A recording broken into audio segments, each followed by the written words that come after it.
ભાવનગર શહેરના રસાલા કેમ્પ નજીક પરસાની દુકાન પાસે કાર નંબર GJ04DA 0983ના ચાલકે સામેથી આવી રહેલ એક્ટિવા સ્કૂટર નંબર GJ04DA 9584ને અડફેટે લેતા સ્કૂટર સવાર ધમપાલભાઈ નાવમલભાઈ ચોરાઈ રહે સિંધુનગર અને તેમના પત્નીને ઈજા થતાં બંનેને સારવાર અર્થે હોસ્પિટલ ખસેડવામાં આવ્યા હતા।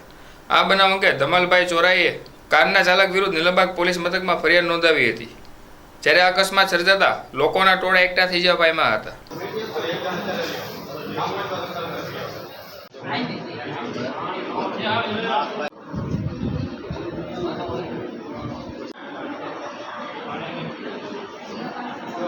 મારું નામ ધરમપાલ નાવમલ, કઈ જગ્યાએ સિંધુનગર। શું થયું?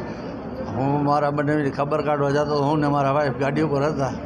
સામેથી ફૂલ ઝડપે ફૂલ નશામાં ગાડી આવે, ફોર વ્હીલ હતું, માથે ભટકાડી દીધી મારે અને મને વાગી ગયું આટલું બધું। કઈ ગાડી હતી તમારી? મારે મેં એક્ટિવા હતો અને મેં ફોર વ્હીલ હતો અને એ રોંગ સાઈડમાં હાલ્યા હતો, ફૂલ નશામાં હતો।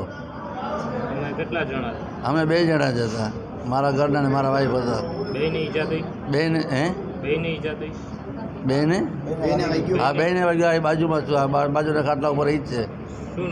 અને હું અત્યારે અહીંયા દવાખાને તો અહીંયાથી બધા તો ધમકી દેવા આવે છે બધા, કેવી ધમકી દે? ભાઈ આ બધું પૂરું કરી નાખો ને તમને એમ નહીં રહેવા દઈએ, કેસ ભાઈ કરવાનું નહીં તમારે, હા, નહીં તો મજા નહીં રહે।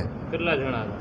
હવે એ 2-3 જણા હશે કંઈ મને, ઓકે। હું તો મારી સારવાર ચાલતી હતી, અમારા ઘરનાને ધમકી દેતા હતા। ભાઈનું કઈ ગાડી હતી ભાઈ? હવે એ ખ્યાલ નથી, ફોર વ્હીલ હતું, એ ખ્યાલ નથી, ફોર વ્હીલ હતું એ ખબર છે।